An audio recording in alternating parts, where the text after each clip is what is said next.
Good afternoon and welcome to the Planet of the Nerds. Thing I'm going to discuss today is what I call internet nerds. Well, especially YouTube nerds.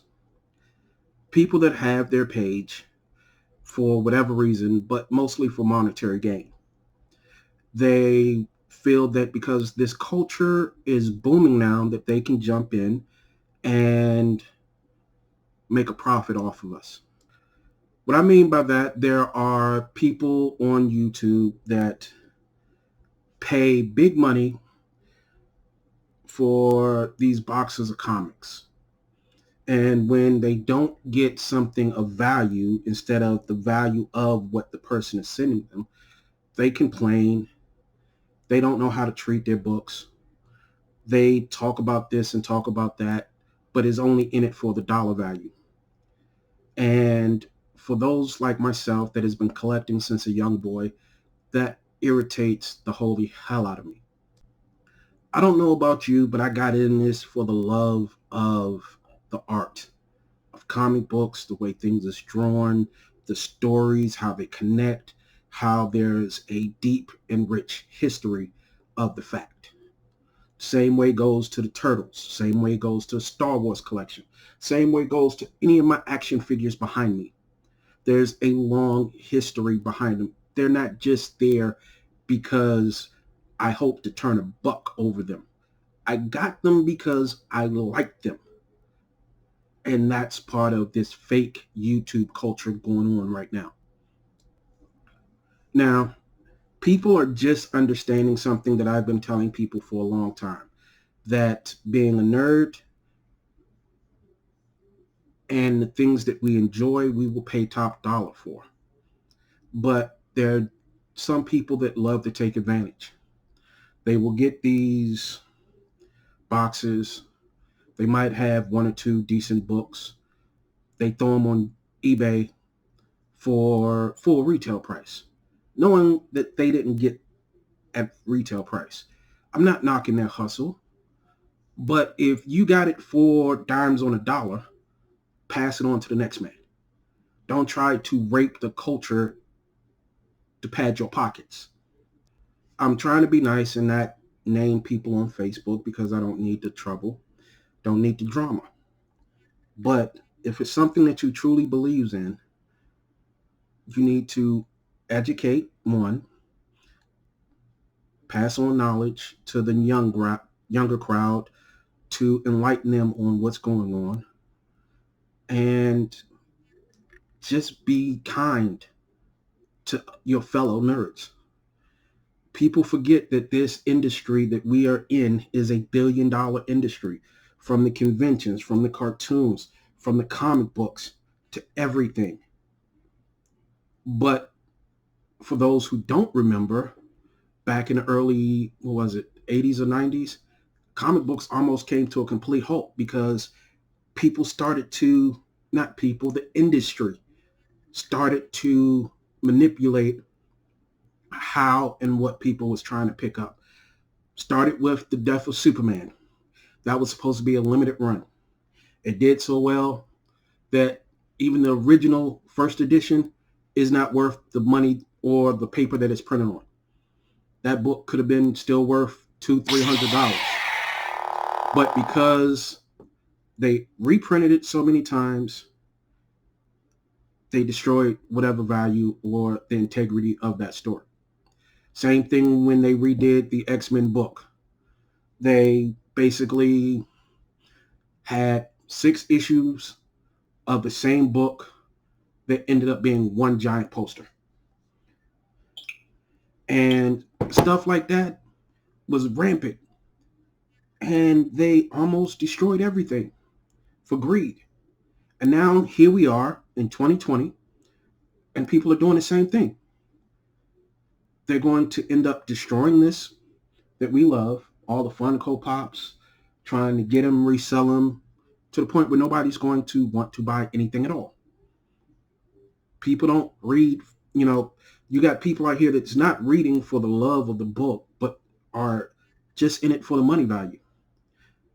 Normally I will come on and try to recommend 5 books for any newcomer to read, to get into, whatever.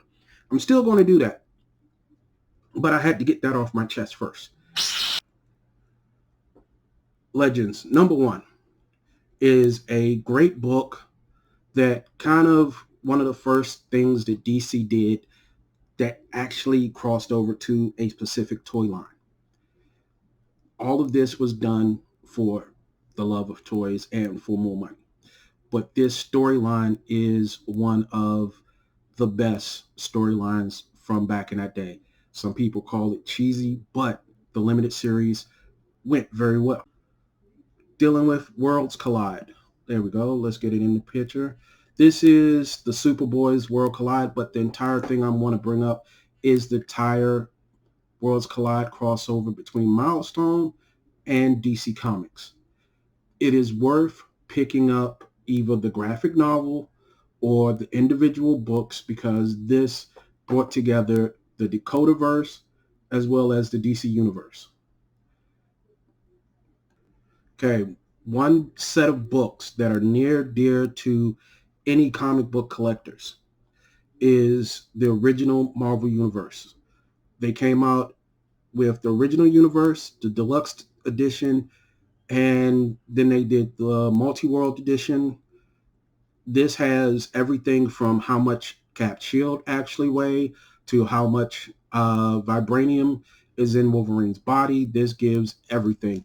And they have lovely wraparound covers. And as you can see, they will tell you the reason why Beast is actually blue, not the version from the movies, all of that. They will give you a breakdown on Beta Ray Bill, Stormbringer, everything. Real quick note, DC did the same thing in their books are called Who's Who. They break down characters, origins, what are their weaknesses, affiliations, everything. If you can pick up the graphic novels, please do. They're very well done. They break down everything from how fast the Flash actually goes, the different variations of Flashes, all of that. Pick up those. You will not be disappointed, and it may answer some questions about certain people's origins that they really did not have time to flesh out in the books. This is a Spawn Wildcats crossover. This had about 4 issues connecting together. It's a very good alternate timeline storyline dealing with Spawn and Cheyenne. If you know who the character Spawn is, it deals with them and every other character in the Wildcats universe. It's a great read. It's a great storybook to pick up if you pick up the individual books. The artwork is great if you pick up the graphic novels. Those are done too. My last book is The Maxx. This is a great, and I mean amazing story to be told in this book. The artwork is off the chain. It's just so passionate in reading. A lot of people remember The Maxx from the old show on MTV back in the day, but this book is what started it. This book is a great read for a beginner, something to get into. It's not 300 issues long. It's a great, great story to be read. As I said, I try not to get into breaking down stories because I feel that at times that might spoil it for somebody trying to read it. And I don't want to do that. I want them to find the joy that I did when I first opened up the books, read it, and understood what was the writer and artist was trying to tell me. That's something that a lot of people don't allow to happen nowadays. And this is, back in the day, believe it or not, they used to make these giant size books all the time. And you got all of this book for $1.50. I remember I had to rebuy this one. A lot of stuff I had as a kid got lost over time. I had to rebuy this one. I'm still looking for a good copy of this giant size Star Wars that was this size, but you can't go wrong. Some was reprints from back in the day that they just made into a giant size, but some were also giant size stories for a giant size book. One shots that they did everything for and made everything good for. As you can see, there's Giant Man, something, excuse me, that's Goliath. Sorry, he keeps changing his name. Gotta love Hank Pym and his multiple personalities. But these books are out there. Try to find them. Some of them are worth money. Some of them are not. But it's the joy of reading. I will be back next week with another set of books and to also start showing off some of my action figures that I love. I'm a big Migos fan. Most likely collect action figures over 12 feet, except for the Funko Pops. They kind of just bring out the little kid in me. It's just something about them. But until then, I'm out. Holla at everybody. Love and peace.